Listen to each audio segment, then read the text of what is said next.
agora já está sendo gravado, tá bom? Então, vamos lá. Vou apresentar minha tela para vocês.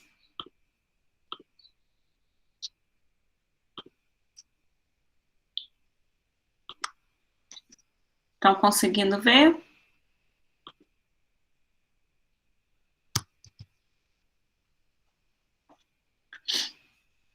Pessoal, vocês estão conseguindo assistir a minha tela? Sim, dá para enxergar tudo. Não entendi. Sim, dá para enxergar tudo. Tá bem. Pessoal, seguinte, se vocês tiverem dúvidas, me chamam porque eu não consigo ver vocês, tá bom? Apresentando aqui os slides, pelo Meet eu não consigo assistir vocês, tá? Vou apresentar aqui. Então, essa é a terceira semana, tá, pessoal? Mais uma vez, qualquer dúvida, vocês podem me perguntar, podem me parando durante a aula mesmo, tá? Até prefiro, porque aí as dúvidas vão sendo sanadas conforme o andamento da aula, tá? Então, eu coloquei aqui, ó, gente, essa aula, ela é um pouquinho extensa, tá bom? Eu não sei se a gente vai conseguir terminar hoje, tá? Eu vou começar o seguinte, né, falando dos tecidos que compõem as carnes, até chegar ao tecido muscular, tá bom? Aí no tecido muscular, aí a gente fala mais a fundo, né, do que ele é, como ele funciona, qual a sua estrutura e sua função, tá? Pra gente chegar em contração e relaxamento muscular e ficarmos prontos para a próxima parte da aula, né, que não tá aqui, é uma outra, que é de transformação do músculo em carne, tá? Tudo isso aqui, a gente sempre vai estar falando, né, de como, né, todas essas estruturas vão influenciar na qualidade de carne, tá bom? E sempre, gente, lembra que eu vou fazendo essas relações para a gente chegar no que a gente quer, que é isso, exatamente isso aqui, né? Tudo que vem sendo trabalhado, tudo que vem sendo discutido, é para a gente chegar, né, numa aula de qualidade de carne, sabendo o que é a carne que a gente está consumindo, tá certo? Vamos lá então, gente. A carne, e aí eu coloco para vocês o seguinte, a carne e também, né, porque a gente costuma falar peixe, né, e não carne de peixe, muitas vezes, né, o que você quer consumir? Peixe, né, mas a gente pode colocar também como definição de carne, porque também passa por aquela definição do RISPOA, que a gente já viu, né, que é de massa muscular maturada, né, que contém ou não a base óssea, tá? Tem alguém querendo entrar, gente?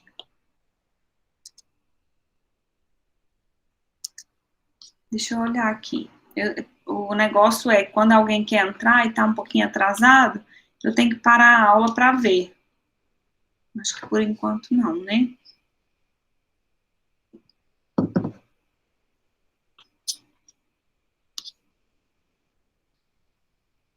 Se alguém quiser entrar aí, gente, e eu não estiver escutando, vocês me avisem, por favor, tá? Se vocês souberem aí de alguém que quer entrar. Bom, então, gente, olha, a carne é constituída por alguns tecidos, né? O primeiro deles, que a gente já viu, né? Massa muscular maturada, então, é constituído pelo tecido muscular, né? Esse tecido muscular é o que, após toda a conversão, né, que ocorre, né, e a gente já viu que são transformações, né, conversões bioquímicas, estruturais, fisiológicas, né, a gente vai ter como produto final a carne, né, então por isso o RISPOA coloca como massa muscular maturada, tá bom? Porque passou pela transformação do músculo em carne. Depois a gente tem o tecido conjuntivo, e a gente vai ver que esse tecido conjuntivo, ele possui, né? Esse aqui, gente, é que antigamente a gente chamava de conectivo, né? Há muito tempo não se fala mais sobre conectivo. Mas por que tinha esse nome, né? Porque, tá dando um barulho aqui? Porque juntamente com, falando, né, de tecido conjuntivo, A ideia é unir, né, juntar, assim como conectivo. Mas como não tem só essa função, então padronizou-se chamar de conjuntivo e não mais de conectivo, tá? A gente também tem o tecido epitelial, tá? E aí o tecido nervoso. Vamos ver cada um deles, tá? O tecido muscular eu vou deixar para o final, porque é o que interessa, vamos dizer assim, né? Em maior proporção, né, na carne, o que interessa para nós, enquanto qualidade, tá? Vamos lá, então. Primeiro aqui, a gente tem o tecido epitelial. O que é tecido epitelial, gente? Lá da biologia. Vai conversando comigo. E acorda. Vambora.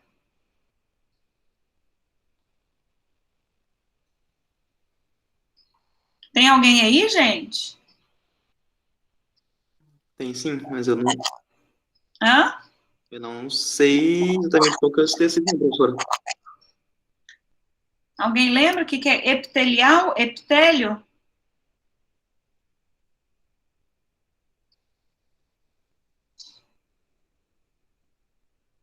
Ninguém, gente? Biologia? Então vamos lá. Epitelial não é Epitélio. Fala de novo, por favor. É a pele, o tecido, não? Isso, é a pele. Exatamente. Deixa eu só colocar aqui o fone, que eu escuto melhor também vocês. Então, gente, tá dando para ouvir certinho? Sim. Tecido epitelial, pessoal, é a pele, né? Para os animais, a gente chama tanto de pele quanto de couro, tá? Se você estiver escrevendo, por exemplo, uma tese, uma dissertação, um texto para falar do tecido epitelial, você chama de padroniza-se chamar toda hora que você falar de pele ou toda hora que você falar de couro. Os dois estão corretos, tá? Mas, por conta de uma fábrica anexa, né, que chama curtume, né, entre outras palavras, a gente também padronizou-se, né, chamar essa pele, né, enquanto o animal está vivo, esse tecido epitelial, então, de pele enquanto o animal está vivo, ou aquela parte comestível, tá, a porção comestível, e de couro, aquela pele que passou por um tratamento específico, né, que no curtume, aí torna-se o couro, tá, mas chamar couro ou pele está correto, tá bom? Então, vamos ver aqui, ó. Nas carnes, o couro ou a pele é encontrada em menor proporção. Nas carnes, tá, gente? Por quê? Porque boa parte dessa pele, né, olha aqui, ó, reveste superfícies externas, olha, externas do animal, mas também internas. Só que a maior parte, que é essa externa, muitas vezes, dependendo do tipo de abate, de qual é a forma que vai ser adquirida, né, ou vendida, no caso, né, a carcaça ou os cortes, pode ser removido, né, essa pele. Então, quando a gente está falando de carne, ela está presente, o tecido epitelial está presente em menor proporção, tá? Mas veja bem, reveste também as superfícies internas, tá? Então, reveste o quê internamente ao animal? Os seus órgãos, tá? Olha lá, também está associada aos vasos sanguíneos e linfáticos. Aqui tem dois exemplos, né, que o fígado e os rins, mas também constitui toda a parede do trato gastrointestinal, tá? Por quê, gente? Porque o tecido epitelial, para as regiões internas, né, para os órgãos internos, serve para vários fins, né? Então, aqui a gente tem algumas observações, olha, serve como proteção, aí principalmente na superfície externa, como pele mesmo, né, que torna-se barreira para agentes externos, né, e esses agentes não é só pensando em microbiologia, né, em micro-organismo, é proteção mesmo para o animal, do calor, do frio, tá? Serve também como local de secreção e excreção de substâncias, para o transporte de substâncias, principalmente na região interna, né, revestindo esses órgãos, né, e onde a gente tem as camadas, né, as membranas de cada órgão, por exemplo, que auxilia no transporte de substâncias, né, para a nutrição, por exemplo, tá? É onde também, então, se tem transporte, tem absorção, né, e também excreção, como já foi falado. E também, e pensando em carnes, tem uma função que é em relação à percepção sensorial, né? Por que em relação à percepção sensorial? Porque muitas vezes, então, como foi falado aqui, né, essa pele é removida, né, durante o abate do animal, mas quando ela fica, né, juntamente com a carne ou com o corte, serve como um local que vai dar para quem está consumindo, né, logicamente, odores diferentes, sabores, crocância, né, então se a gente tem, por exemplo, frango a passarinho, a pele fica crocante, né, e é uma característica desejável para esse produto, tá? Tem também as pururucas, torresmo, bacon, né, então, são até mesmo derivados que auxiliam, né, que a pele estando presente auxilia nessa percepção sensorial, tá? Aqui a gente poderia acrescentar, que não está aqui descrito, a cor também é modificada, porque você não enxerga a carne propriamente dita, né, a não ser em alguns locais, mas quando a pele está presente, você vê a cor da pele. E aí, se ela está mais crocante ou menos crocante, talvez influencia também nas suas observações, por exemplo, de sabor, de textura, né, e da própria maciez da carne, tá? Então, gente, aqui eu coloquei para vocês o seguinte, há uma importância econômica em relação aos bovinos, suínos e aves, e também aos peixes, né? Então, se a gente estiver falando de moluscos, por exemplo, né, de alguns outros animais, né, considerado pescado, a pele não tem tanta importância, né, a menos que a gente pensa, por exemplo, se a gente estiver falando dos répteis, né, do jacaré, já tem uma importância também, e principalmente econômica relacionada à mesma importância para os bovinos, né, não é comestível, né, por que não é comestível? Devido à sua forma, à sua estrutura, né, então ela não torna-se comestível por conta das suas características, né, então ela vai ser tratada e aí ela pode se tornar, né, vários outros produtos. Para os suínos ela é comestível, né, e das aves também. E dos peixes, inclusive, né, dos peixes pode ser comestível e pode ser tratada também, né, gente. Então aqui eu coloquei algumas observações, né, e eu acho bem legal essa, porque não está mostrando toda a figura aqui, né, que eu fiz um quadrinho aí todo diferente, mas veja essa imagem aqui, gente, é um potinho, né, é uma rede de fast food dos Estados Unidos que vende pele de frango frita, tá? Olha lá, então, assim, tem uma importância econômica bem elevada, né? E existem trabalhos, por exemplo, que mostram, né, algumas técnicas que deixam a pele mais crocante. Quanto mais crocante, melhor para o consumidor, melhor para quem está fazendo a venda, tá? Então, aqui a gente tem um exemplo de pele de frango, né? Aqui embaixo a gente tem 2 exemplos de carne suína, né? Aqui o pernil suíno, quando você faz em casa, e é bem utilizado no final de ano, né? Específico, quase que específico para final de ano, mas tem também aqui outros exemplos, que é o torresmo, né? Que a gente vê com mais frequência, tem a pururuca, vendida mesmo com a pele frita, né? Que também torna-se importante comercialmente.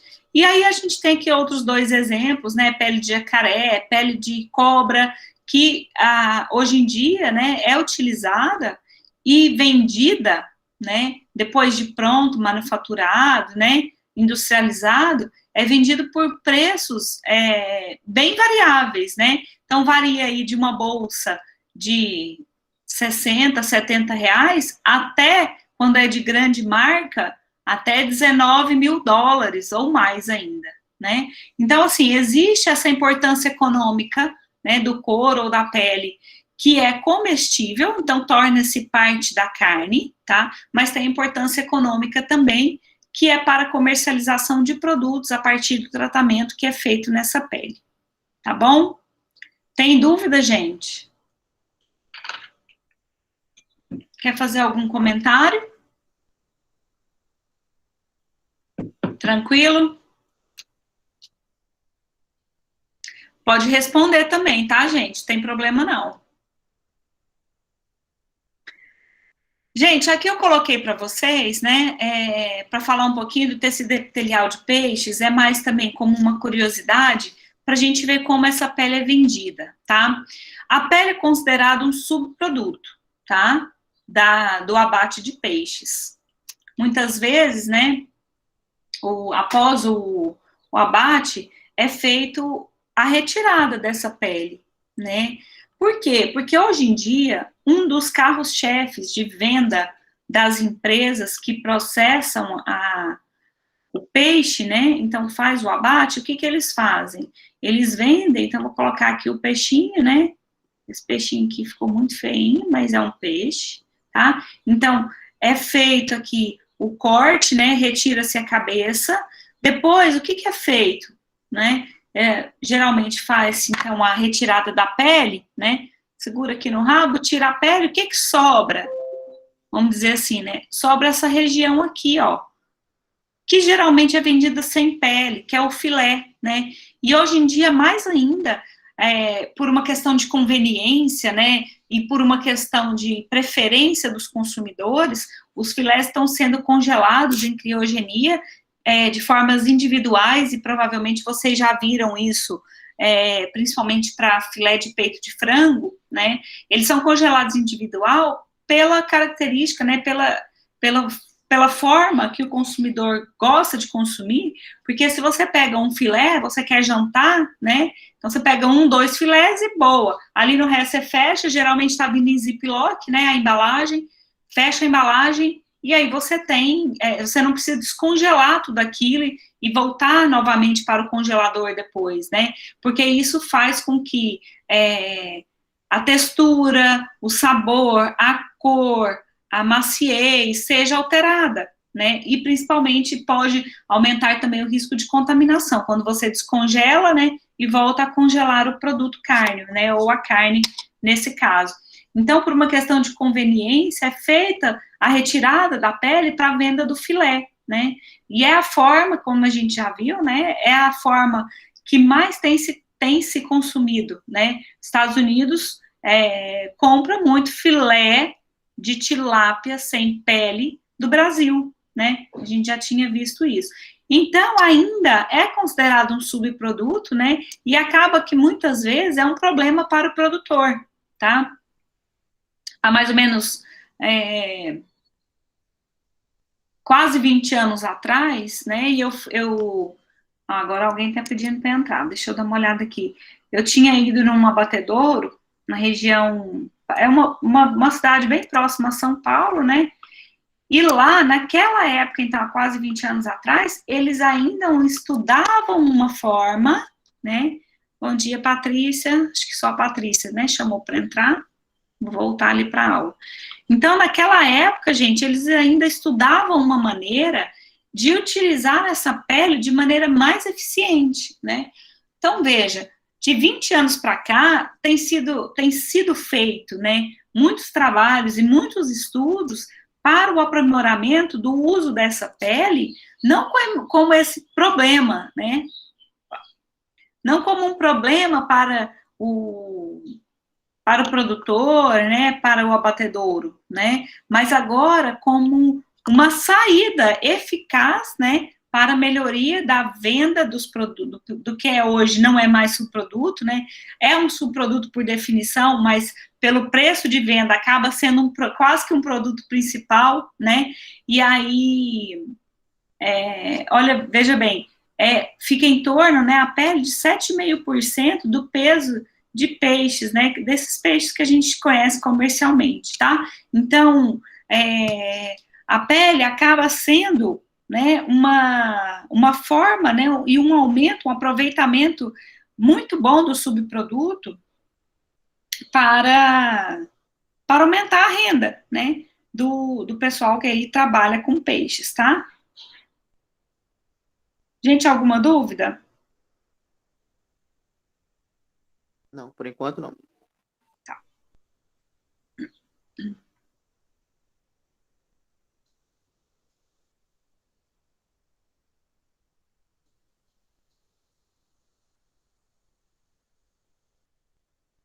Bom, continuando aqui, muitas vezes essas peles, então, são moídas juntamente com as vísceras e com restos de carcaça do próprio animal e fornecida como fonte alimentar para os animais.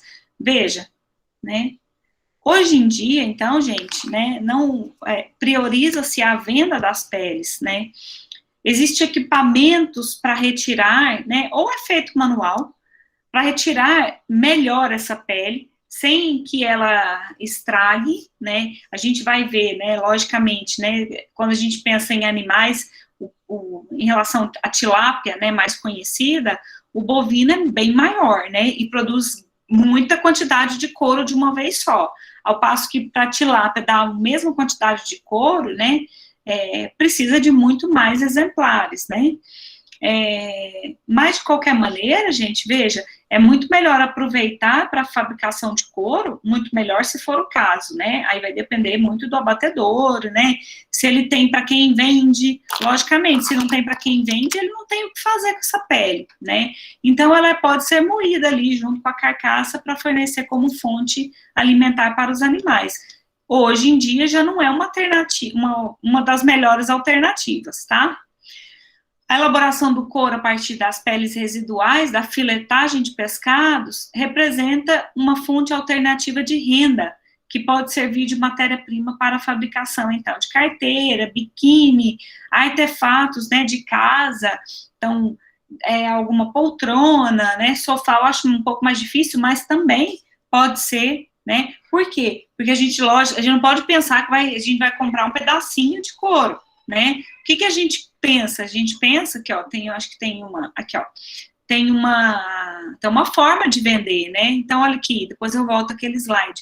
Na confecção, as peles são classificadas por tamanho, né? Que pode ser medida pela manta ou pelo metro quadrado. Então, veja aqui, gente, alguns exemplos de pele, né, de peixes, aqui já curtida, né? Então, a gente chama de couro, mas com cores diferentes, né? Que pode depois, né, ser uma fonte alternativa para a fabricação desses artefatos, né? Veja aqui, esse número aqui varia muito, tá, gente? Isso aqui é só um exemplo. Couro de tilápias comercializados por unidade, por exemplo, pode variar de 80 a 1,80, né, reais, ou na forma de manta, que o valor pode chegar de 200 a 250 reais, né? Ou vendido, então, por metro quadrado, quando já essa indústria processa essa pele e é vendido na forma de manta. Então, ela já vai juntinha, né? E é vendido como se fosse um tecido, a venda de tecido, tá? No rolo.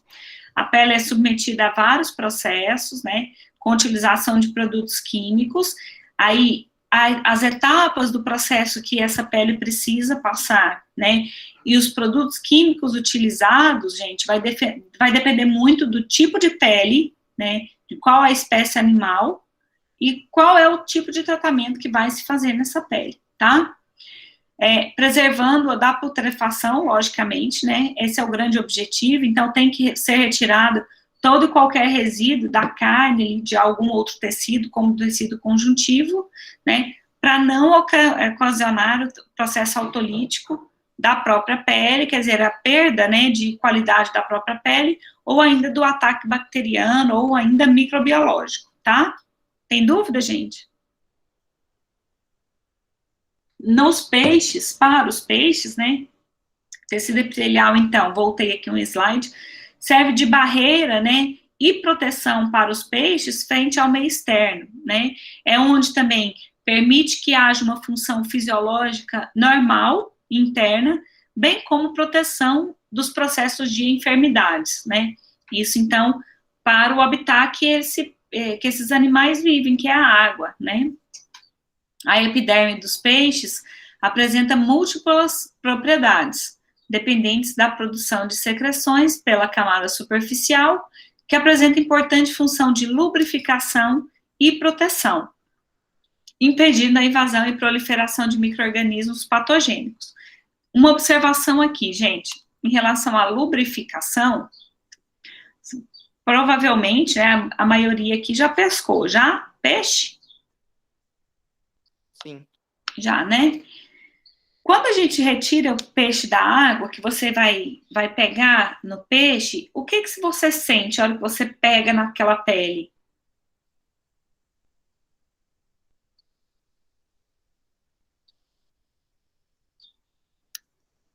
O que tem naquela pele? É úmida, logicamente. Escorregadio. Hã? É escorregadio, sim. Isso, ela fica escorregadia, né? Por que isso, gente? Porque os peixes, né? Isso é uma forma de prevenir ataques ou de tentativa de fuga, né? Desses animais que usam a liberação do muco quando é necessário, por exemplo, né? Quando o peixe se vê ameaçado por algum motivo. Então, o muco, né? Essa camada mucosa, ela é como a nossa saliva, né? Ela é liberada, nesse caso, quando o peixe, por exemplo, sofre algum tipo de ameaça, para realmente escorregar, né? Por quê? Para ele escapar de um predador, tá? E esse muco também serve como uma proteção para o peixe, proteção em relação ao micro-organismo. Porém, né, esse muco é composto de polissacarídeos, né? Então, polissacarídeos, quando ele é liberado, então, quando esse peixe é retirado da água, esse muco que fica presente, ele tem que ser retirado, né? Fica até meio babentinho, né? Vai formando aquela água espessa, tem que ser retirado o mais rápido possível, porque é uma fonte de contaminação, justamente porque é um polissacarídeo, tá? Composto por polissacarídeos, entre outros compostos, outras substâncias que estão ali presentes, tá? Então, essa pele, ela permite, né, essa liberação, aliás, da lubrificação, acaba permitindo que a pele torne-se hidratada, né, e que tenha viscosidade e elasticidade. Isso é importante por conta da forma que o peixe faz, né, na água, como ele nada na água, que pode ser horizontal ou ainda vertical ou horizontal, né, depende do tipo de peixe, mas de qualquer forma, eles liberam ou não maior quantidade de muco se for necessário, né? Lembrando que ainda como proteção tem as escamas, mas nem todo peixe tem escama. Alguns têm o que a gente chama mesmo peixe de couro, né? E aí ele tem uma pele mais resistente, tá?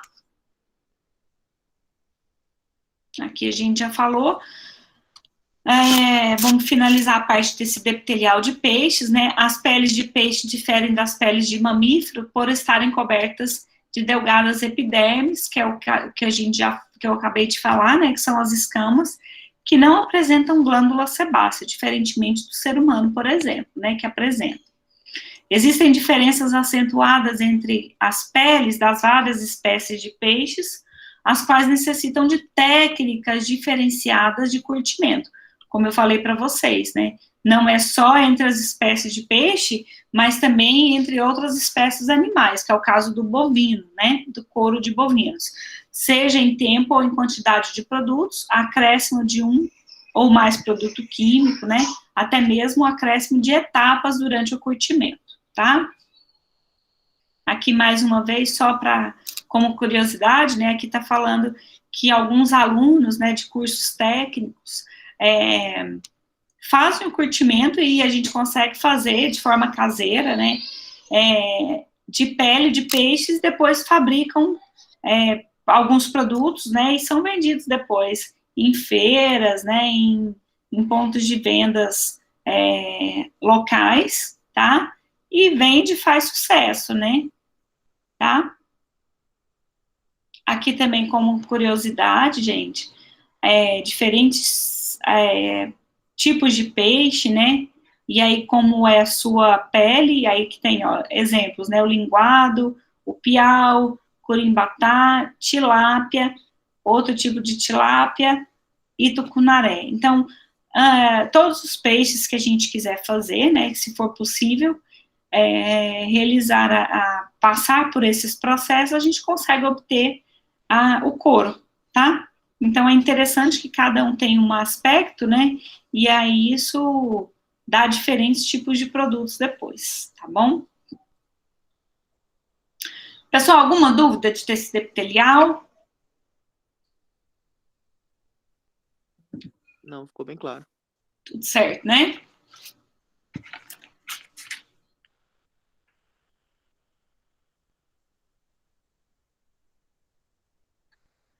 Então, vamos lá, gente. Tecido nervoso. O que é tecido nervoso para o ser humano?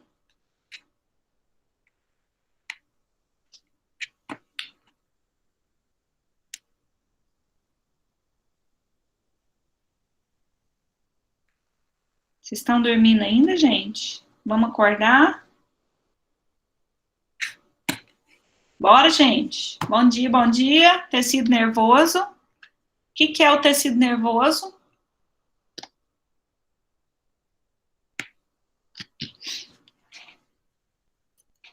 Enquanto vocês não falarem comigo, eu não vou explicar. Pronto. Resolvi. Quem sabe dizer, gente? Tem alguém pedindo para entrar?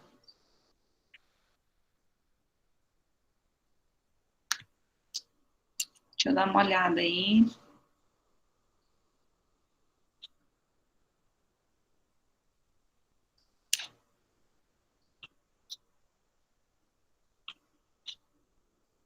Parece que não. Tecido nervoso é o tecido de processamento de informações, meu? Não tá errado falar isso não. Porque, na verdade, o sistema nervoso, né, ele regula, né, muitas atividades, muitas funções, né, que ocorrem a todo momento no corpo, né, dos animais, tá? Esse regulador de funções, ele é dividido em sistema nervoso central e sistema nervoso periférico, né? Então, como o próprio nome já diz, a gente tem divisões específicas, tá? Esse tecido nervoso, ele está envolvido por tecido conjuntivo, tá? Onde a gente tem a presença de células, e aqui estão as células, né? Compostas por, basicamente, né, da biologia, é muito mais que isso, né, gente? Aqui a gente está fazendo um resuminho bem rápido, formado por dendritos e pelo axônio, né, que, na verdade, as informações passam nesse sentido, então, do dendritos para o axônio, né, e chega até o sistema nervoso central, que a informação para que ocorra algum tipo de evento no corpo, né, seja ele andar, seja ele se alimentar, seja ele auxiliar para alguma atividade que o animal, né, nesse caso aqui, vai desempenhar, né. Aí, gente, o que acontece? Nas carnes, existe tecido conjuntivo, tecido nervoso? Existe, tá? No meio da carne, existem pequenos capilares por onde passa a corrente sanguínea, né? E onde tem a passagem desse tecido nervoso. Por que é importante o tecido nervoso? Porque a partir das informações que ocorrem na região muscular, é que vai haver a contração e relaxamento do músculo, tá? Então, a partir dessas informações, tá bom? O tecido muscular, a gente vai ver logo mais, né, ele tem um controle voluntário, quer dizer, depende da vontade, né, de se fazer movimentar, de se desempenhar a função, que nesse caso é o movimento, tá? Por que é importante o tecido nervoso, então? Porque a partir do estímulo nervoso é que há contração e relaxamento muscular. Tá? Então, para que haja todo o processamento, né, em seguida da transformação do músculo em carne, o início de todo o processo é a partir dos impulsos nervosos ou dos estímulos nervosos vindo do tecido nervoso, tá? Então, eles entremeiam o tecido muscular, eles estão presentes em pouquíssima quantidade na região do músculo, mas eles são fundamentais para que ocorra todo o processo, tá? Então, veja, o tecido nervoso, né, por função, eles recebem os estímulos vindo, então, do sistema nervoso central, né, aliás, né, eles recebem o estímulo nas regiões necessárias, interpretam o que é para se realizar e depois transmite como resposta para que haja, por exemplo, movimento. Tá bom? Beleza, gente? Certo. Agora o tecido conjuntivo. Então, nós falamos do tecido epitelial, tecido nervoso, né? Eu não vou dar tanta ênfase, porque nas carnes tem essa função específica. Aí a gente tem o tecido conjuntivo, né?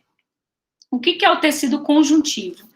Aí, pessoal, o tecido conjuntivo, né, se a gente fosse estudar dentro de ciências ou da biologia, a gente vai ver que o tecido conjuntivo tem várias características, né, mas eu coloquei aqui a função para os animais, né, enquanto vivos, e depois nas carnes, tá? Que é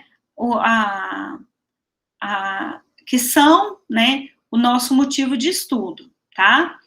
Então, para o animal, né, assim como o tecido epitelial, o tecido conjuntivo, e juntamente com o epitélio, muitas vezes, faz a união e mantém ligada as partes do organismo, né? Então, veja, vamos pegar aqui os cortes de bovinos, tá? Os diferentes cortes ali da região traseira. Então, a gente tem picanha, coxão mole, coxão duro, alcatra, maminha, enfim, tem vários cortes, né? E esses cortes, eles não ficam soltos, aleatórios no corpo do animal. Eles ficam unidos, eles ficam juntos. Quem faz essa junção? O tecido conjuntivo. Então, anatomicamente falando, o tecido conjuntivo liga as partes do tecido muscular. Isso é importante porque quando o animal é abatido, que vai ser retirado o corte da carcaça, né, muitas vezes o corte é feito não especialmente, né, e somente pelo corte anatômico, pelas partes anatômicas, né, são cortes comerciais, mas muitas vezes os cortes comerciais são os próprios cortes anatômicos do animal. Tá? Então, é importante para manter ligada as partes, né, e acaba juntamente com esse tecido epitelial, né, sendo defesa do organismo contra barreira e agentes infecciosos, por exemplo.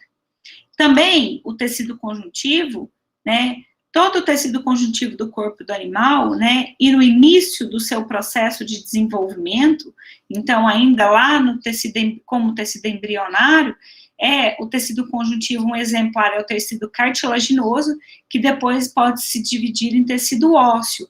Então, também é tecido conjuntivo esses dois, tá? E nas carnes? Nas carnes, o tecido conjuntivo, ou os tecidos conjuntivos principais, são colágeno e elastina, né? E por que principais? Porque dependendo da forma como ele está na carne, né? E depende, gente, muitas vezes daquelas variações que a gente viu na aula passada, né? Lembra que a gente falou dos compostos químicos e das variáveis que influenciam nos compostos químicos, tá? Aquelas variáveis também se relacionam à quantidade de tecido conjuntivo que tem na carne, tá? Peraí, só um minutinho. Tem alguém me chamando? Escutei batendo na porta aqui, acho que não é nada.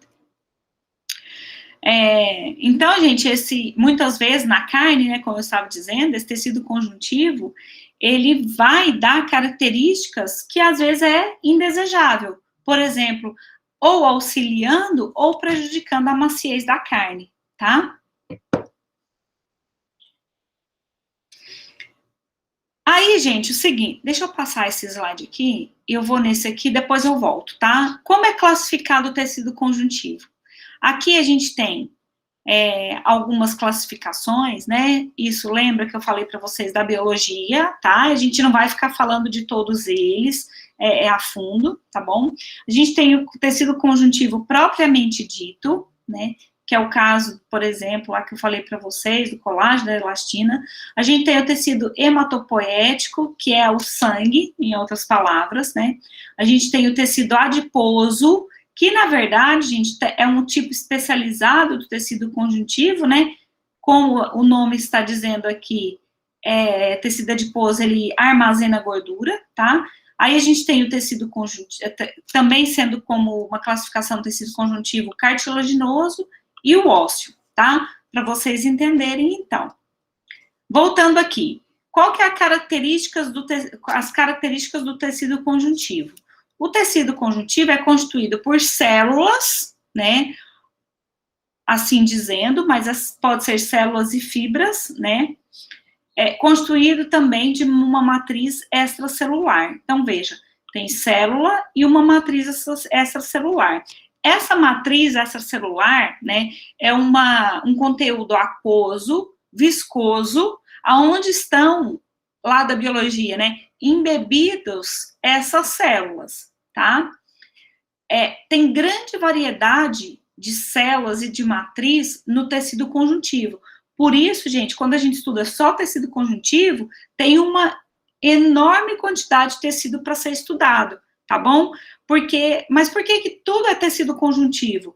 Por conta, por exemplo, da origem, mesoderma, né, do tecido conjuntivo, e também por conta da forma estrutural, né, e dos compostos que tem, tanto constituído de células quanto dessa matriz, que formam os diferentes tipos de tecido conjuntivo, tá?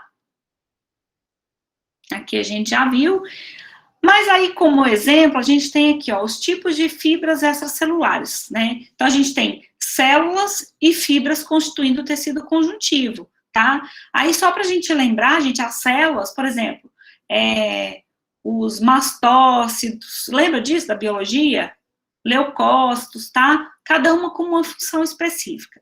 Em relação às fibras extracelulares, a gente tem de importância para a carne o colágeno, que são então as fibras colagênicas, as fibras elásticas, esses dois aqui com maior importância nas carnes, não à toa, mas porque estão presentes ou podem estar presentes em maiores quantidades, e as reticulares, né? A reticulina, né, as fibras reticulares estão presentes na carne em menor quantidade, tá? Esse tecido conjuntivo reticular, ele faz parte, muitas vezes, revestindo os órgãos também internos, né, auxiliando o tecido epitelial, tanto em proteção, quanto em barreira, né, para os órgãos internos do organismo, e ele também, muitas vezes, ele tem essa facilidade de distender para poder auxiliar o organismo no transporte, por exemplo, do alimento que foi ingerido, né? Então, por todo o trato gastrointestinal, a gente tem essas fibras reticulares auxiliando o tecido conjuntivo, né, o tecido epitelial, a realizar o movimento peristáltico para a passagem de alimento pelo trato gastrointestinal, tá? Mas, para as carnes, a gente tem o colágeno e a elastina em maior quantidade, né, ou não, mas são de maior importância, tá? Pessoal, vocês me dão só um minutinho aqui, só para eu ver que tem alguém me chamando, só um pouquinho, tá? Tá bom.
pegar aqui. Olha lá, ó, fala assim, ó, bom dia, pessoal. Eu que estava chamando a minha mãe.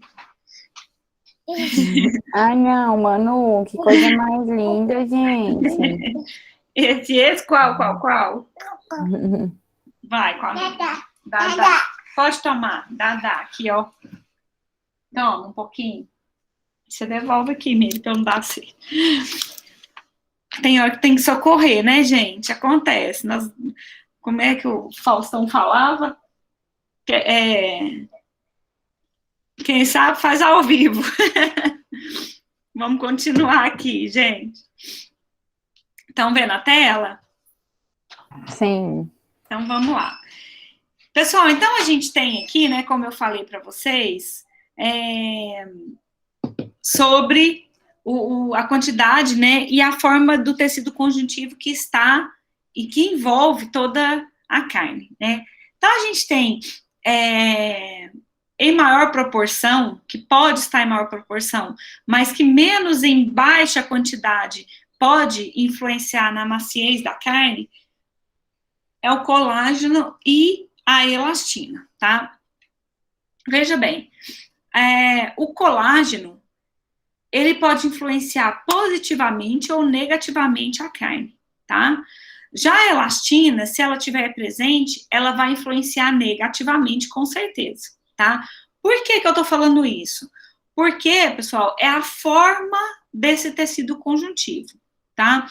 Tanto o colágeno quanto a elastina, por estrutura química, são consideradas e são, né, proteínas, tá? Então, formada por aminoácidos, tá? As proteínas, elas vão sendo formadas, então, pela união, né, pelas ligações peptídicas do aminoácido com o resíduo, né, aí a gente tem o grupamento amina, o grupamento carboxílico, né, hidrogênio e grupo lateral, que vai dar para essa proteína características diferentes, tá? Então, veja, é o principal tipo de fibra extracelular, quando a gente fala de carne, né? É a proteína mais abundante no organismo, em torno de 20 a 25% do total de proteínas, tá? Porque não é só na carne, ali no tecido muscular que ela está presente, que ele está presente, o colágeno, né? E aí aqui tem essa observação, olha, as moléculas apresentam ligações cruzadas, né? O que é isso, gente? Então, é o formato dessa proteína, tá? O próximo quadradinho aqui fala que influencia muito na maciez. Veja bem, o colágeno, né, possui fibras praticamente inextensíveis, tá? Quer dizer o seguinte, que ela não modifica o formato, né? Já a elastina, o próprio nome diz, elástica, são fibras elásticas. Então, é como se a gente estivesse estudando física, deformação, tá?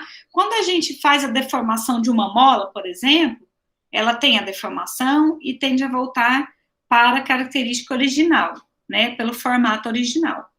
Assim acontece muitas vezes com a elastina. Vou dar um exemplo. No tendão de Aquiles, lá no pé, sabe qual que é? Ali de trás. Sabe, gente, qual que é o tendão de Aquiles? Tendão. Sim.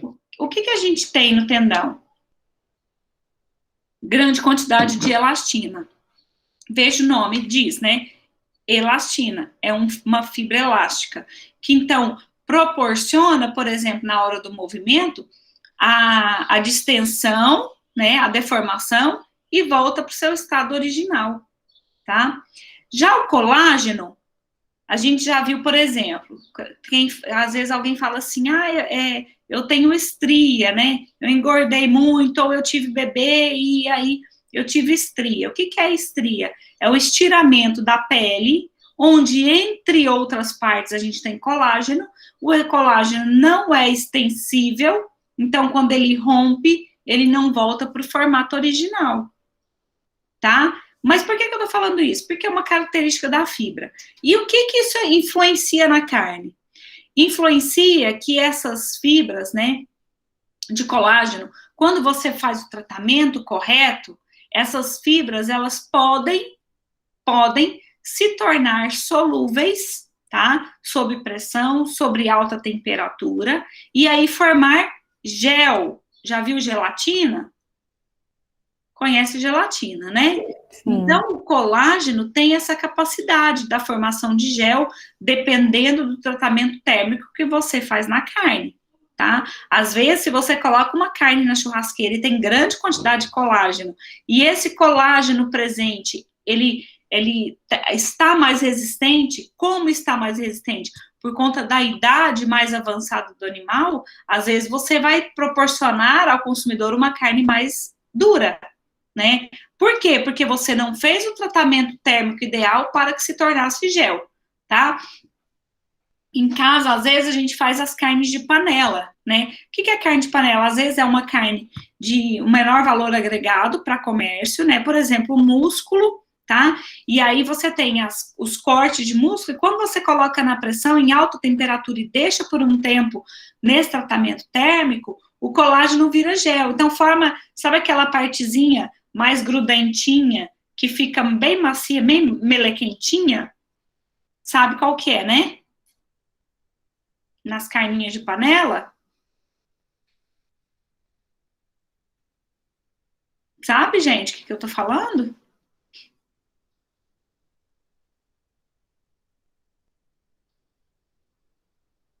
Pessoal, tem alguém aí? Sim. Ah, tá. Uai, todo mundo ficou quieto. Achei que tivesse caído aqui. Então, gente, isso é o colágeno, tá? Por isso que a influencia tá na maciez. E por que eu falei da idade do animal? Porque quanto mais velho o animal, mais essas ligações cruzadas se ligam mais ainda e formam uma rede mais enrijecida.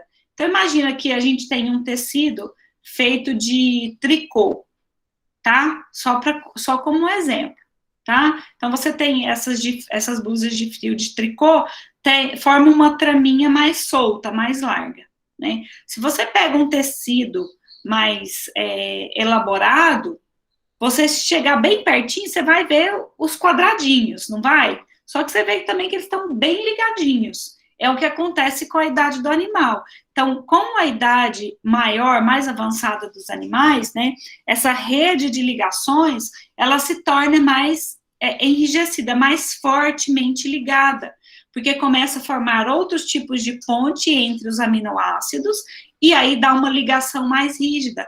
Isso influencia também na maciez, tá? Porque às vezes o tratamento térmico que você vai usar nessa carne não vai ser suficiente para solubilizar essa proteína, esse colágeno, tá bom?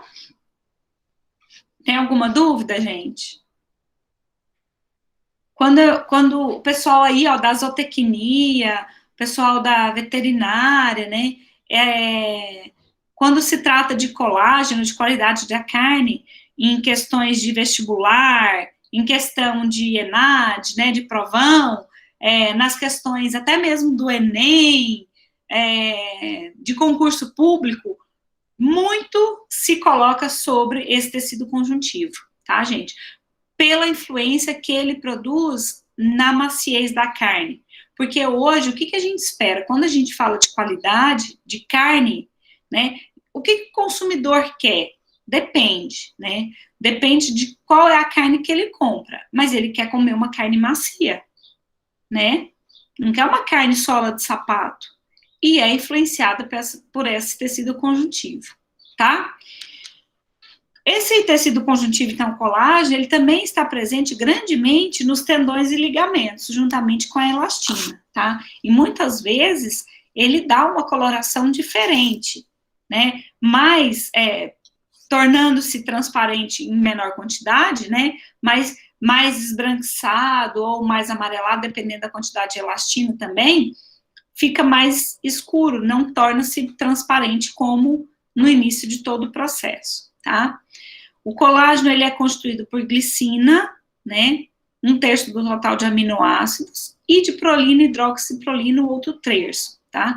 Quando a gente faz análise de colágeno na carne, para saber a quantidade de colágeno, a gente faz análise de hidroxiprolina e depois extrapola para a quantidade de colágeno total, de tecido conjuntivo, né? Faz uma continha, extrapola-se essa quantidade para ver a quantidade que tem de de colágeno nessa carne, tá? A elastina, então, o próprio nome já diz, como eu falei para vocês, são fibras elásticas, quer dizer, tem natureza elástica, são proteínas mais refinadas, mas são muito resistentes, né? Caso haja a quebra, vamos dizer assim, da elastina, ela é difícil voltar, porque não é tecido muscular, né? Não é tecido epitelial, é tecido conjuntivo, né? Demora mais para ficar no lugar que era de início, né? Ela está presente, olha, nos ligamentos, nas paredes das artérias, envolve vários órgãos, assim como o colágeno, assim como a reticulina, tá? Apresenta coloração amarelada e muitas vezes auxilia a carne, né, o tecido muscular, a se ligar na porção óssea, tá? Então, próximo dos ossos, tanto a carne pode ser mais macia, quanto menos macia. Depende de qual local a gente está falando, tá? É constituída de glicina e de prolina, né? Bem como o colágeno. Apresenta aminoácidos incomuns, que é o caso da desmosina e da isodesmosina, que também, por conta desses aminoácidos, faz com que tenha essa natureza elástica e torna-se mais resistente, né? E por isso também, a elastina estando presente em maior quantidade vai prejudicar a maciez de carnes por isso. Tá bom? Tem dúvida, gente? A reticulina forma delicadas redes que circundam células, como eu falei, dão suporte ao epitélio, ao tecido epitelial, dos vasos sanguíneos, das estruturas neurais, das membranas da fibra muscular. Então, veja, a gente vai ver que em volta da fibra tem tecido conjuntivo, a reticulina está ali presente, tá? Constitui o tecido fibroso de apoio dos órgãos linfóides e hematopoéticos, o estroma do fígado, outros órgãos epiteliais também está presente. E nas carnes, né, no tecido muscular, está presente também, né? Olha aqui, constituindo a membrana da fibra, tá? Gente, por enquanto, dúvidas?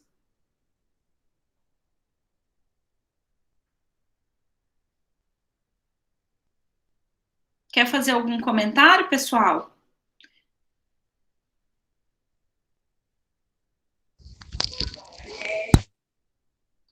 Pode responder, gente. Vamos ver como é que tá indo aí.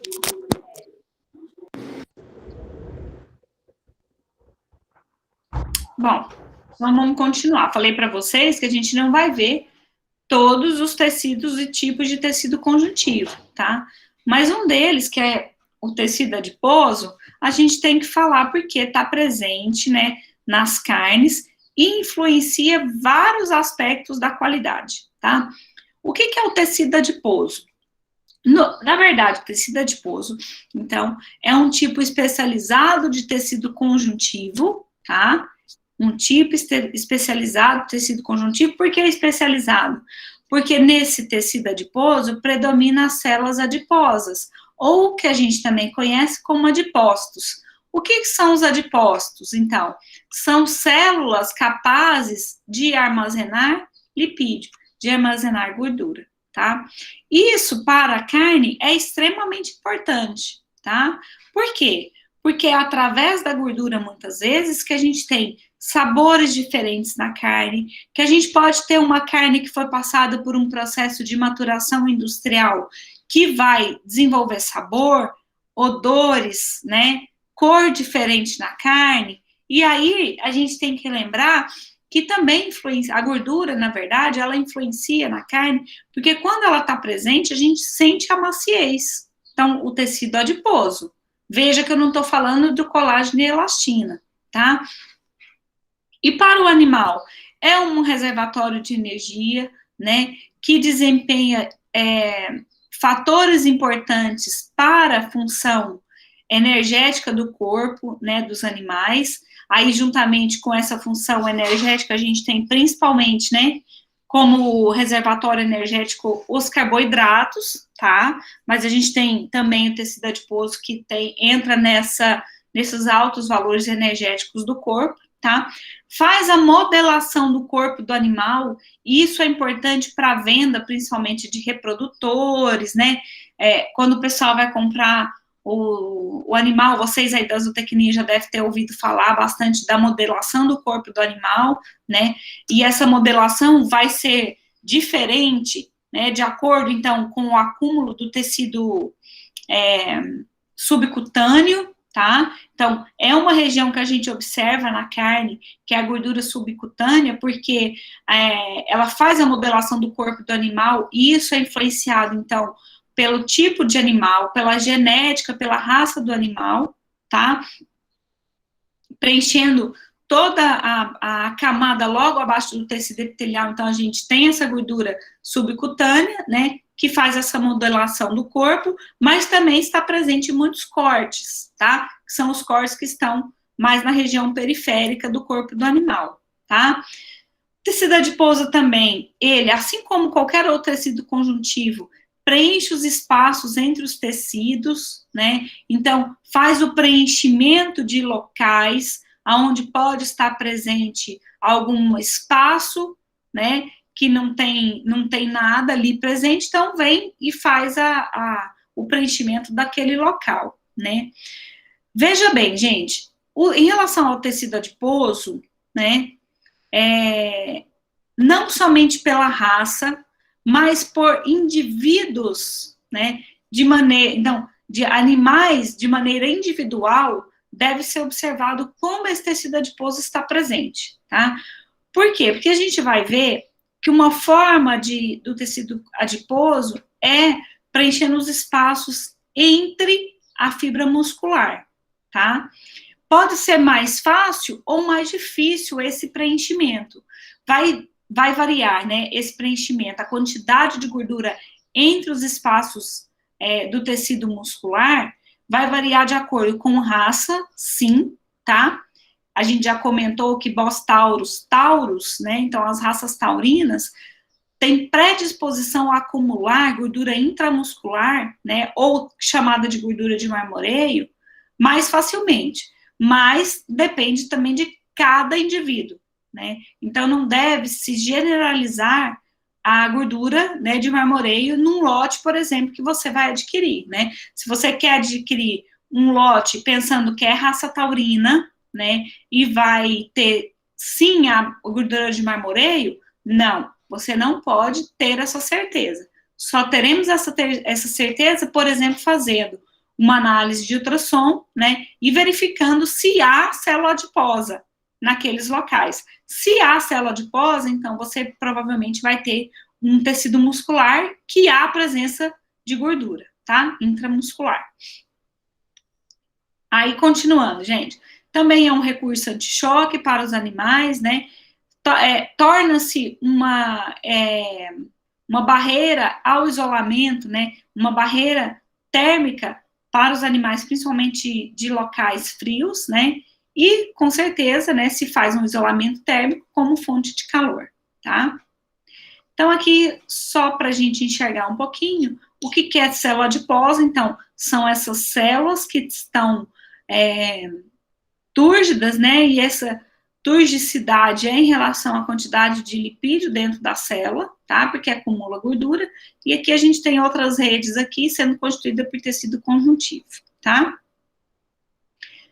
Como eu falei para vocês, gente, a gordura, então, ela está presente no tecido muscular, influencia diretamente nas características sensoriais, né? Então, na textura, na maciez, mas também no sabor, no aroma, tá? E aí a gente tem 3 locais específicos que a gente encontra essa gordura na carne, tá? Então, a gente tem aqui, ó, eu coloquei 2 imagens, porque aí a gente consegue, talvez, ver um pouquinho melhor. Aqui tá mostrando, por exemplo, ó, aqui eu tenho, anatomicamente falando, e também comercialmente, a gente tem essa gordurinha aqui em volta dessa região muscular, que é a gordura intermuscular. Gordura intermuscular, tá? Quer dizer, entre cortes diferentes, entre cortes anatômicos ou comerciais diferentes, tá? A gente tem a gordura intramuscular, que também é chamada de gordura de marmoreio, ou quanto mais, né, mais marmorizado, mais gordura intramuscular. Marmoreio, né, que hoje vem sendo um fator para muitas pessoas adquirirem essa carne, né. Aí eu tinha dado como exemplo para vocês que não é, né, todos os dias que você deseja uma carne marmorizada, né? Então, aqui está a gordura de marmoreio. Geralmente, o pessoal gosta de comprar, né, essa carne com bastante gordura de marmoreio para fazer assada, justamente pelo sabor, né, e pela maciez que desenvolve na carne, tá?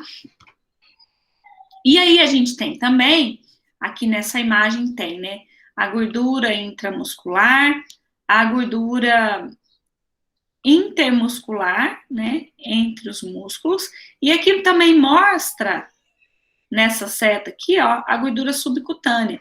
Nesse caso aqui, a gordura subcutânea, quando a gente faz análise uma análise para ver a quantidade de gordura na carcaça, né, a gente usa equipamento para isso, né, e esse equipamento perfura essa região aqui, a gente chama de gordura de toucinho, por exemplo, né, não é porque é toucinho que tá lá só no porquinho, né, a gente insere o equipamento aqui, ó, na verdade é por aqui, desculpa, até pôr a borracha aqui, você tem que pegar a área de olho de lombo, né, peraí, cadê a borracha? Deixa eu apagar isso aqui tudo. Quando a gente usa o equipamento, né, a gente faz uma perfuração inserindo nessa região aqui, ó, para pegar a gordura a subcutânea, né, que é essa gordura aqui, e a área de olho de lombo, que é o contrafilé, tá? Por que que a gente faz isso? Porque a gente vai ter uma ideia, né, logicamente que é um algoritmo matemático que tem dentro desse equipamento, né, que perfura esse local, né, no bovino, entre a 12ª e a 13ª costela, contando da região cranial para a região caudal, tá? E entre a 9ª e a 10ª costela do suíno, da mesma forma, para fazer uma avaliação de quanto tem de gordura na carcaça e quanto tem de carne magra na carcaça, tá? Beleza, pessoal? Depois no abate a gente vai falar disso de novo, tá bom? Então a gente vê a porcentagem de carne magra e de gordura da carcaça, é um sistema utilizado para tipificação, tá? Tipificação é o quê? Para mostrar o quanto a gente tem de gordura de carne magra na carcaça, e são utilizados esses números principalmente para comércio externo, tá bom? Juntamente com a rastreabilidade desse animal, tá? Tem alguma dúvida, gente?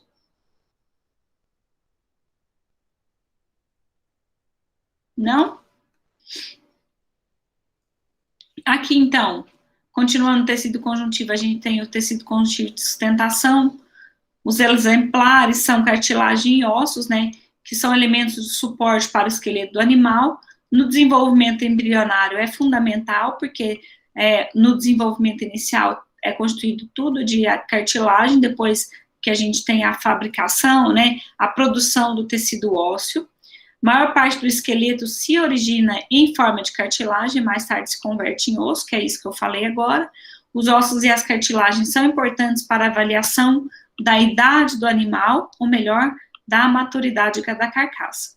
Como que é isso, gente? Também lá no abate a gente vai ver que a maturidade do animal dentro do frigorífico é avaliado, né, pela dentição, né? Então, pelo osso, pelo dente, tá?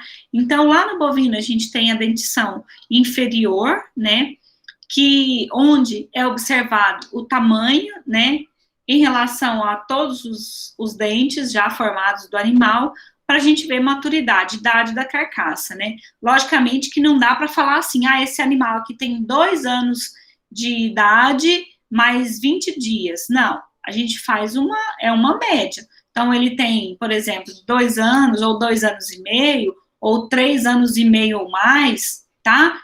Logicamente, então, que a gente não vai dar o valor exato, tá? É pelo osso também que o pessoal faz aquelas análises de idade das múmias, né? Enfim. Continuando, a gente tem agora... Bom, falamos, então, do tecido. Quais foram que a gente já falou? Quais tecidos nós comentamos já, gente?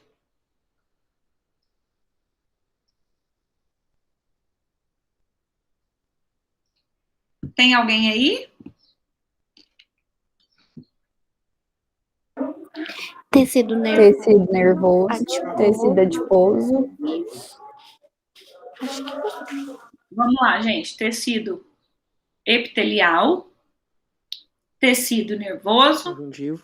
tecido conjuntivo. Certo? Lembrando que no tecido conjuntivo nós falamos principalmente de colágeno e elastina e do tecido adiposo, que é um tipo especializado de tecido conjuntivo, certo? E por que falar disso? Porque é o que vai influenciar depois na qualidade da carne, tá? E por fim, em relação aos tecidos, não o fim da aula, mas o fim do tecido, a gente tem o tecido muscular, tá? Qual que é a importância do tecido muscular para o animal vivo? É que no tecido muscular é onde são recepcionados os estímulos nervosos, né, que vai fazer a conversão da energia, nesse caso química, em movimento, tá? Então, em trabalho ou movimento mecânico, certo? Isso para o animal vivo, né? E para a qualidade de carne, é o que vai se transformar, né, em carne logo após o abate, onde iniciam-se as reações bioquímicas estruturais para a formação da carne propriamente dita, tá? Então, a gente tem, pensando em tecido muscular, na porção comestível, a gente tem o tecido ou o músculo estriado esquelético, que possui controle voluntário, como a gente já viu, né? Esquelético, então, é o próprio músculo, né, que vai ser convertido em carne, tá? Que faz parte de todo o corpo do animal, né? Juntamente com a base óssea, cartilagem correspondente. A gente tem o músculo liso, né, que é de controle involuntário. O músculo liso, ele está presente grandemente, né, e no corpo do animal, no trato gastrointestinal, é onde promove, né, todos os movimentos peristálticos para que o organismo funcione daquela maneira, né. Controle involuntário, então, a partir do momento que se ingere o alimento ou mesmo a água, mas para que haja o controle, né, ou não, é um controle involuntário, porque depois que você coloca o alimento na boca, inicia-se os movimentos peristálticos, você não, né, no caso aqui os animais, a sair, então, a gente consome, o animal também consome o alimento, e aí depois dá a saída, né, do xixi, e no caso das fezes, né, a partir do consumo do alimento, tá? Então, tem movimentos involuntários, tá bom? E a gente tem o músculo estriado cardíaco, veja aqui que a gente tem o nome estriado no músculo esquelético, estriado no músculo cardíaco, tá? Por que estriado? Porque forma estrias, é formado por fibra alongada, diferente da fibra do músculo liso, que é alongada, mas são sobrepostas, e contém um único núcleo. No caso do músculo estriado esquelético e do cardíaco, são células alongadas, formando as fibras sobrepostas, né? No caso do músculo estriado esquelético, é multinucleada e tem na periferia essas células, diferentemente do tecido estriado cardíaco, tá? E também diferente do músculo esquelético, que tem contração voluntária, o músculo cardíaco tem contração involuntária. Beleza, gente? Nesses dois aqui, nós não vamos falar, tá certo? nós vamos falar do músculo estriado esquelético, tecido muscular, né, que vai ser convertido em carne, que é a porção comestível e que interessa para nós. Certo? Veja bem, as fibras musculares, então, o tecido muscular, como eu falei, é constituído por fibras, tá? O que é a fibra? Nada mais é que uma célula, né? A gente conhece a célula como? Lá da biologia, a célula, ela é, né, uma bolinha, que tem uma outra bolinha no meio, não é assim, gente? Essa é a célula conhecida. Então, a célula dos animais, ela é uma, vamos pensar aqui, que ela é arredondada, né? Tem uma membrana plasmática, tem um núcleo, né? Onde está, né? O DNA, a formação de DNA, das informações genéticas saiu, né? RNA, né? E depois vai para dentro do citoplasma, né? Citoplasma é aquele líquido aonde estão embebidos as organelas, tá? Beleza, gente? É assim a célula? Sim, mais ou menos isso. É mais ou menos isso, né? Um resuminho aqui bem rapidinho. E a fibra muscular? A fibra muscular é um tipo de célula, tá? Só que é uma célula alongada, tá? Que tem como função principal realizar contração e relaxamento muscular, tá? Mas essa fibra muscular, ela tem membrana, ela tem núcleo, ela tem citoplasma, tá? Só que por ser especializado em contração e relaxamento muscular, são nomes diferentes, que a gente já vê, tá? O que é importante falar? Que existem tipos específicos de fibras musculares e que desempenham no animal funções diferentes e nas carnes também, tá? Então, a gente tem as chamadas fibras vermelhas e as fibras brancas, e tem outra aqui que chama fibra intermediária, né? O próprio nome já diz. Intermediária quer dizer que tem características das fibras vermelhas e tem características de fibras brancas, tá bom? Então, eu coloquei aqui, para a gente ter conhecimento, as duas principais, tá? E que estão presentes em maior quantidade no corpo do animal. As fibras brancas têm esse nome porque convencionou-se, né, de maneira didática, chamar de fibra branca. Não quer dizer que ela é branca, igual essa parte aqui do slide.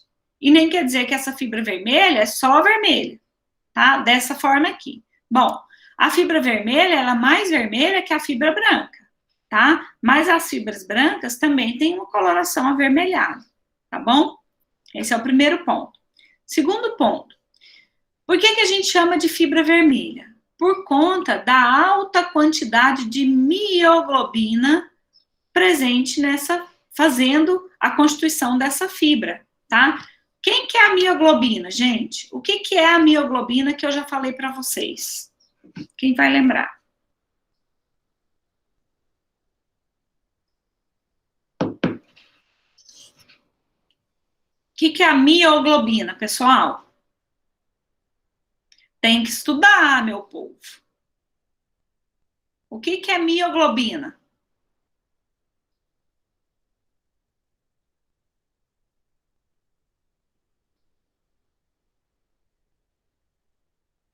O que é a mioglobina, gente?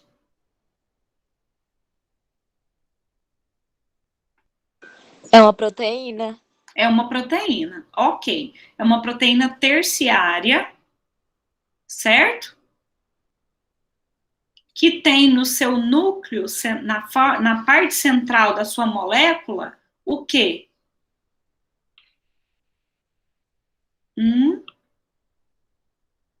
Ferro. Lembra disso, gente? Ferro. É esse ferro que dá a coloração vermelha para essa fibra muscular, tá? Certo, gente? Sim. E aí, estruturalmente é uma proteína, né? A mioglobina, por conta do ferro, que dá a coloração vermelha, né? É o que a gente chama de pigmento do músculo, tá? Então, é o pigmento, é o que dá a cor vermelha. Quando o pessoal fala, essa carne tá berrando, tá cheia de sangue, não é verdade, tá? Porque o pigmento do sangue é a hemoglobina. Tem capilares que estão entre as fibras musculares? Tem. Capilares sanguíneos? Tem sim, né? Que a gente consegue perceber, por exemplo, quando há pontinhos de sangue na carne, tá? Mas, quando você corta a carne, que você vê aquela coloração avermelhada que sai junto com a água, é o pigmento do sangue, que é mioglobina e não hemoglobina, tá? Hemoglobina é uma proteína quaternária, que dá coloração ao sangue, que também tem um ferro central, por isso cor vermelha, tá? A mioglobina, então, é o pigmento da carne, que dá coloração avermelhada às carnes, tá bom? A mioglobina, diferentemente da hemoglobina, ela armazena oxigênio por um período curto. E por que precisa lá no músculo armazenar oxigênio por um período curto? Para que haja contração muscular, tá? Então, se eu tenho alto teor de mioglobina, eu tenho o quê, gente? Um sistema vascular desenvolvido com alto suprimento de oxigênio. Então, eu tenho a mioglobina, a proteína terciária, que tem ferro, tá? E esse ferro aqui, ele tem 4 anéis porfirínicos ligados ao nitrogênio, que se liga à proteína, né? Aí, esse ferro também está ligado à própria proteína chamada de globina, na 5ª ligação, e na 6ª ligação, vou fazer bem grandão aqui, pode ligar, por exemplo, o oxigênio. Então, quanto maior o número de mioglobina, de moléculas de mioglobina, mais oxigênio eu vou ter naquela parte do músculo, certo? Mas eu vou ter um metabolismo oxidativo. Por que oxidativo? Porque é onde eu tenho alto suprimento de oxigênio, é onde eu tenho baixa atividade glicolítica, quer dizer, que utiliza aqui a glicose como fonte de energia, mas logicamente que eu preciso para ter a contração, né? E eu tenho, então, o desenvolvimento de características para que haja contração muscular, tá? Por que eu tenho aqui, ó, alto teor de mitocôndria? Relativo ao teor de mitocôndria na célula, na fibra vermelha. Porque o que a mitocôndria é para a célula?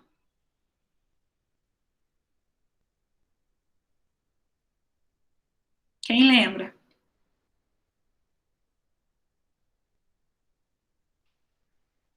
De forma bem resumida, a mitocôndria faz respiração celular, né? Se eu tenho alta quantidade de oxigênio na fibra vermelha, eu preciso de grande número de mitocôndrias para auxiliar, né, nesse uso do oxigênio na célula, tá? Mas veja bem, apesar de tudo isso, a fibra vermelha, ela tem uma contração mais lenta e prolongada. Mais lenta, gente, em relação ao para que o músculo é utilizado, tá? Prolongado por quê? Porque dura muito tempo a contração nesse músculo, ele é resistente, por isso produz carnes mais duras, tá? O pessoal, né, gosta muito de utilizar como exemplo os corredores, né? Quem corre, tá bom? Os corredores de maratona, que ficam muito tempo conseguindo fazer contração e relaxamento o tempo inteiro, né? Para provas de longas distâncias, eles têm na sua composição corporal grande quantidade de fibra vermelha. Isso é genético, tá, gente? Grande quantidade de fibra vermelha ou fibra branca está relacionada à genética, tá? Tanto do ser humano quanto dos outros animais, tá bom? Então, os animais, o ser humano que consegue correr provas longas tem grande quantidade de fibra vermelha, porque vai ficar muito tempo utilizando-se dessa forma, né, de contração, por isso contração mais lenta, para durar muito tempo, tá? Ao passo que as fibras brancas têm um conteúdo mais baixo de mioglobina, não quer dizer que não faz contração, tá? Pelo contrário, as fibras brancas realizam contração também, né? A gente já falou, tecido muscular especializado em contração e relaxamento muscular, né? Só que faz contração mais rápida, mais vigorosa. É aquele atleta que usa, então, fazendo analogia, né? É o atleta que usa a sua fibra para provas curtas, que precisa de explosão. Então, que faz 50 metros rasos, 100 metros rasos, por quê? Faz uma contração rápida e vigorosa, mas essa pessoa cansa mais rápido o seu músculo, justamente pelo tipo de contração que é desenvolvida. Mas também são carnes, produzem carnes mais macias, tá? Ah, como que eu vou saber disso, professora? Na carne, por exemplo, que eu vou consumir, tem como eu saber? Não tem como você saber se é uma carne de suíno, de bovinos, de aves, né? Não tem como, a não ser que você faça um estudo histológico dessa fibra muscular, tá? Mas as fibras brancas, então, possuem baixo teor de mioglobina, por isso possui alta atividade glicolítica, né? E tem um sistema vascular menos desenvolvido, porque não necessita tanto de oxigênio, porque tem menor quantidade de mioglobina, menor quantidade de mitocôndria, tá? E, por isso, tem atividade glicolítica mais alta. Pessoal, deu para entender? Sim, professora. Tem alguma dúvida, gente? Tem dúvida sobre isso? Não. Então, estou passando, tá? Falando ainda do tecido estriado esquelético, do tecido muscular, o próprio músculo, né? O músculo, então, está ligado aos ossos, às cartilagens, às fáscias, ao tecido conjuntivo e também ao tecido epitelial, né? Faz contração involuntária, tem aproximadamente 600 músculos no corpo do animal, que diferem em tamanho, em forma e em função, né? Isso vai depender do corpo do animal, da onde está esse músculo, da localização, tá? A unidade de organização muscular é a fibra muscular, né? Que vai estar dessa maneira aqui, ó. Então, as fibras musculares estão organizadas nas formas musculares, nas formas de fibras, feixes, formando um músculo como um todo, tá? A gente já vai ver isso. É uma célula altamente especializada, alongada, cilíndrica e multinucleada. Tem no corpo do animal aproximadamente de 75% a 92% de tecido muscular, que vai variar grandemente em relação à quantidade de gordura que está presente, tá? Mas lembra que o tecido, a gente já falou disso, né? O tecido muscular, se a gente for verificar a quantidade de músculo, de proteína que tem no corpo do animal, é aproximadamente 22%, né? É quase que uma regrinha, tá? Então, o restante do músculo do animal vai ser, né? Então, a gente tem aqui, ó, aproximadamente 92% do volume total do corpo do animal, né? O restante é matriz extracelular, tecido conjuntivo, fibras nervosas, vasos sanguíneos, que constitui todo o corpo do animal, juntamente com tecido muscular, ou tecido esquelético, ou ainda estriado esquelético, tá? Então, eu falei para vocês que o músculo como um todo, ele é formado por um conjunto de fibras musculares, né? E cada fibra juntinha também forma cada parte do tecido muscular, né? Então, veja, as fibras musculares individuais formam os feixes de fibras e, consequentemente, o músculo como um todo, tá? O músculo e também o feixe e também as fibras musculares, veja que a gente está falando de 3 partes aqui, né? São recobertos por tecido conjuntivo. Lembrando que esse tecido conjuntivo, ele está aqui fazendo uma função de união das fibras, união dos feixes, união de músculos, e aí forma o que a gente chama o corpo do animal, né, e as porções musculares diferentes, dando nomes diferentes para cada músculo em relação ao animal vivo, e também dando cortes comerciais diferentes quando a gente está pensando em carne, tá?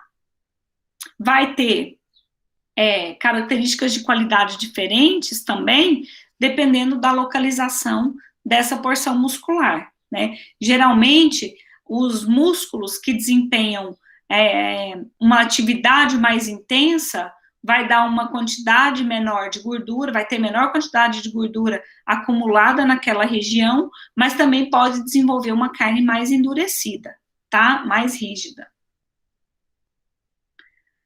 Então, veja, gente, o tecido, né, o tecido muscular, como eu disse para vocês, ele é formado por fibras, que por sua vez formam os feixes de fibras, que os feixes formam o músculo como um todo, tá?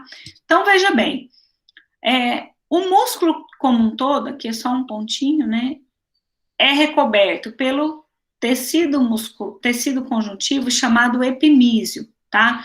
Epimísio, então, é o tecido conjuntivo que envolve o músculo como um todo. Também pode ser chamado de fáscia, tá? Só para vocês localizarem, saber o que é a fáscia ou o epimísio, já viu o peito de frango, né? Já pegou no peito de frango? Já. Não tem aquela pelinha bem fininha que você até consegue levantar? Uma transparentinha que tá ali todo o peito de frango? Sim, sim. Sim. Aquilo é o epimísio, tá? Então, é a fáscia ou o tecido conjuntivo que recobre esse músculo, tá bom? Nem sempre é possível enxergar, tá, gente? Mas o epimísio é mais fácil de enxergar do que o perimísio, por exemplo, e do que o endomísio. O que é o perimísio? É o tecido conjuntivo que recobre o feixe de fibras musculares, tá? E aí, então, os feixes formados por fibras individuais, as fibras são recobertas por um tecido conjuntivo chamado endomísio. Dentro, endomísio. É o tecido tecido conjuntivo que recobre cada uma das fibras musculares. Veja bem, a gente tem uma fibra, tá? Aqui, então, beleza? Imagina que eu tenho uma fibra muscular, né? E para formar o músculo, a gente vai ter uma outra fibra aqui, mais uma outra fibra, mais uma outra fibra, né? Então, cada uma das fibras vai se unir, né? Por um tecido conjuntivo, ó, que tá aqui juntinho com a membrana, tá? Tá aqui juntinho. Então, a união das fibras individuais dá um feixe de fibras, tá? Esse feixe de fibras é recoberto pelo perimísio, né? As fibras pelo endomísio, os feixes pelo perimísio, e cada feixe forma, aqui, vou colocar aqui, vamos supor que isso aqui é então cada um aqui, ó, é um feixe de fibras, tá? E aqui a gente tem o músculo como um todo. O músculo como um todo é recoberto pelo tecido conjuntivo denominado epimísio. Vou voltar aqui um pouquinho. Olha nessa imagem aqui. Eu falei para vocês que aqui tem o quê? Recobrindo aqui, ó, essa porção muscular. É gordura, não é, gente? Aqui, juntamente, gente, com esse tecido conjuntivo especializado em armazenamento de gordura, a gente tem tecidos conjuntivo, que faz essa função de juntar os feixes, tá? Então, a gente tem aqui, né, as fibras musculares, a gente tem os feixes e aqui o músculo como um todo, tá? Então, cada parte é recoberta por um tipo especializado de tecido conjuntivo que desempenha diferentes funções na carne, tá? As fibras musculares é recoberta pelo endomísio, as fibras se unem formando os feixes, o feixe é recoberto pelo perimísio e e vários feixes formam um músculo que é recoberto pelo epimísio, que são todos tecido conjuntivo. Sim ou não?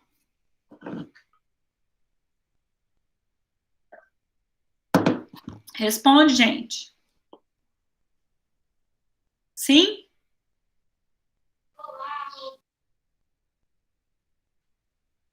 Deve ser sim, né?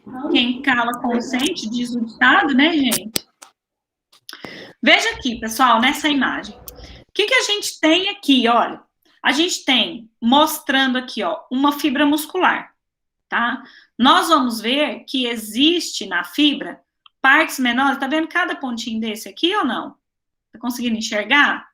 Dentro da fibra, cada pontinho desse? Sim, sim. Olha aqui, ó. São partes alongadas menores que constituem a fibra. A fibra ainda é composta por miofibrilas, tá? Miofibrilas, que, por sua vez, são formadas por miofilamentos. Certo?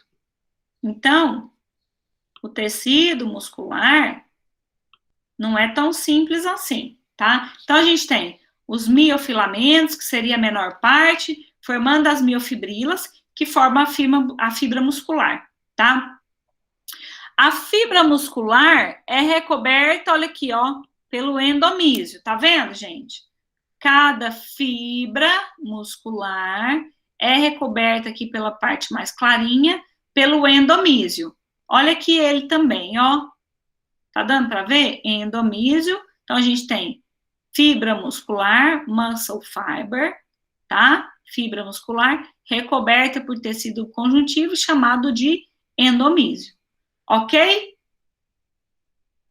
Ok. Ok. A gente tem, então, um conjunto de fibras musculares formando o feixe de fibras, ou também foi chamado aqui, ó, de fascículo, tá?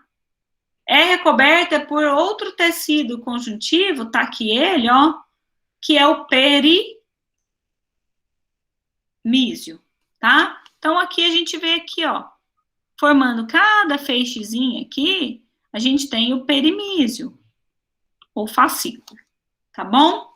Aqui também é legal essa imagem, que mostra, ó, o pontinho vermelho aqui, ó, que mostra os capilares sanguíneos que estão presentes ali nas carnes. Aqui também tem o tecido nervoso, né, para fazer toda a constituição. E o que a gente tem aqui, gente, ó, o músculo como um todo, e aí a gente tem um outro tecido conjuntivo que recobre o músculo, tá aqui ele, ó, o epimísio, tá? Repara o seguinte, gente, tá vendo que sempre tem uma parte mais transparente, mais branquinha aqui, esbranquiçada? Olha essa parte esbranquiçada aqui. O que está formando essa parte esbranquiçada, gente? Quando ela se junta num local, o que ela está formando? O tendão. Então, um acúmulo de tecido conjuntivo aqui, ó, foi importante para formar o tendão que está ligando à base óssea. Por isso que quando a gente chega lá no açougue, você fala assim, ah, eu quero músculo, quero comprar o corte, músculo. Aí a gente vai ver que o açougueiro, né, o funcionário, ele te retira uma parte esbranquiçada maior que está ligando a região do osso. É o tendão. O que é o tendão? É o acúmulo de tecido conjuntivo que forma cada parte do músculo que, quando ele está junto, ele forma o tendão para se ligar à porção muscular, nesse caso, o osso. Beleza, gente? Deu para entender? Sim, deu. Consegue identificar as partes aqui, gente, que foram faladas? Se eu fizer uma provinha e colocar essa imagem e falar para vocês identificarem as partes, vão conseguir? Eu espero, né, que sim. Aqui, gente, eu gostei dessa imagem, né, até ontem eu coloquei essa imagem aqui na aula, porque é de um trabalhinho, né, é dessa mesma imagem aqui, tá? Depois, se vocês quiserem acessar para ver o trabalho todo, né, tá em inglês, mas é bem legal. A organização estrutural, né, e os níveis de organização estrutural do músculo esquelético, tá? Então, aqui mostra o músculo, tá? Como um todo, mostrando o quê? O epimísio, o fascículo, que é o feixe, né? Formado pelo acúmulo de tecido conjuntivo, que é o perimísio, né? E aí as fibras musculares, então olha aqui, ó, mostra a fibra, mostra o fascículo que recobre é o perimísio, e a fibra que quem recobre é o endomísio, tá? Então achei muito legal essa imagem aqui, que dá para ver tudo, né? E aqui, ó, o acúmulo, então, do tecido conjuntivo que forma o tendão, né? Que se liga ao tecido ósseo, tá? Olha lá, ó. O tecido, então, que recobre o músculo é o epimísio, né? Olha lá, que é recoberto, né? Tem muitas células, né? Musculares, que é a própria fibra muscular, né? Ligado a vasos sanguíneos, ao tecido nervoso também, tá bom? Aí aqui a gente tem o fascículo, que são os feixes de fibras musculares, né? Que é recoberta pelo perimísio, e aqui a gente tem a fibra muscular, que é recoberta pelo endomísio, tá? Aqui, então, a gente tem, ó, o endomísio recobrindo a fibra muscular. Ah, mas tem um outro nome aqui, que é muito importante para nós. Deixa eu apagar aqui, que não tá dando para ver. Olha aqui, gente, tem o endomísio, e tem outra parte aqui, escrita aqui, ó, sarcolema. Lembra que eu falei para vocês que a fibra muscular, então, a fibra é uma célula alongada, né, que tem o que em volta dela? Tecido conjuntivo, tá? Tem tecido conjuntivo, gente? Não tem? Como que chama o tecido conjuntivo que recobre a fibra? É o endomísio, como é que eu esqueci o nome agora? Isso, endomísio. Endomísio, isso. Endomísio. Mas a fibra é uma célula, não é? Especializada em contração, né? Se é uma célula, ela tem uma membrana aqui, ó, membrana plasmática, né? Tá, eu fiz em preto, agora eu tô passando por cima em vermelho. Não vai ficar exatamente em cima, né, gente? Mas olha aqui, ó. Se é uma fibra, ela tem membrana. Só que a membrana plasmática da fibra muscular não chama membrana plasmática, chama sarcolema. O que é sarcolema? É a membrana plasmática da fibra muscular. E por que tem esse nome? Porque sarcos significa músculo. E lema, lembra? Xilema, floema, é a parte externa, né? Que é a própria casca. Então, casca do músculo, sarcolema. Beleza, gente? Beleza? Ok.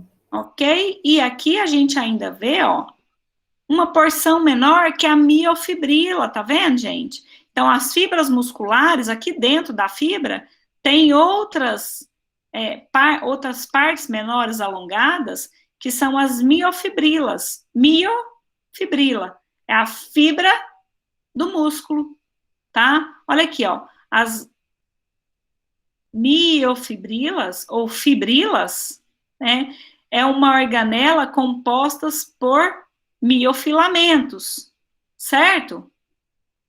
Como eu falei para vocês. Então, se eu fosse pegar as menores partes para formar o músculo como um todo, a gente tem os miofilamentos, em seguida, então, da menor para a maior parte, miofilamentos, miofibrilas, fibras musculares, feixes de fibras ou fascículos e músculo, tá? O contrário, pegando da maior parte, músculo, feixe de fibras ou fascículos, fibras musculares, miofibrilas, miofilamentos. Certo? Aqui mostra o que é o miofilamento, ó. Aqui vai mostrar o que está formando a miofibrila. São os miofilamentos, tá? O que são os miofilamentos? Os miofilamentos, pessoal, é uma rede de proteínas, tá? Então, chamada de miofilamento fino e miofilamento fino e miofilamento grosso, thick, grosso, fino, tá? Que é formado por proteína, né? Então, se a gente está falando de fibra muscular, é basicamente proteína. Essas proteínas são o que a gente chama de proteínas contráteis, tá? Quer dizer, é a partir da junção dessas proteínas finas e grossas, formadas de miofilamentos grossos e finos, que vai ocorrer a contração muscular, tá? É também por conta desses miofilamentos que é formado o sarcômero. O que é o sarcômero? É a unidade contrátil da fibra muscular, tá? Aí é o seguinte, eu vou parar por aqui, já são 9h30, né, já deu de aula. A gente continua a partir dessa imagem aqui e falando mais da fibra muscular e da contração muscular, tá? Como eu falei para vocês lá no comecinho da aula, né, essa aula é um pouquinho mais extensa, porque ela entra não só os tecidos, mas também já a contração muscular, para a gente chegar na transformação do músculo em carne, tá bom? Mas até aqui, pessoal, ficou entendido?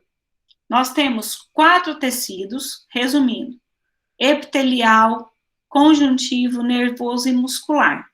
Sendo que o tecido muscular é o que a gente chama de carne, né, que é formado por fibras musculares, tá? Essas fibras, por sua vez, é formado pelas miofibrilas, que, por sua vez, é formada por proteínas denominadas miofilamentos grossos e finos. Nós vamos ver quais são as proteínas do miofilamento, que é quem faz a contração do músculo. Beleza, pessoal? Sim. Os meninos lá da zootecnia, vocês já tinham visto isso? Sim, professora. Já, né? Acho que a Karen, talvez a Fabiana já deve ter comentado um pouquinho na disciplina delas, né? Sim. Beleza. Elas falam lá de qualidade de carnes, das análises de qualidade? Sim, a gente está tendo bromatologia, onde ela está explicando sobre análise de alimento, qualidade. Ah, legal. Quem é a Fabiana? É a Kátia. Kátia, que dá bromatologia? Isso. Kátia Costa? Acho que é Kátia Silene, se eu não estou enganada. Ah, Kátia Silene, tá. Isso. Beleza. Então tá, ela fala do que lá, para eu saber como que vocês estão na disciplina? De parte de qualidade, vocês já entraram um pouquinho ou não? Ainda não, ela está explicando sobre análise de alimentos, formulário, como que tem que ser recolhidas as amostras. Ela não chegou ainda nessa parte de... E a professora de bovino, de suíno, de aves? Elas estão Então, falando eu ainda não tive essas matérias. a Ramanda que está no nono período, não é? É. Já teve, Ramanda?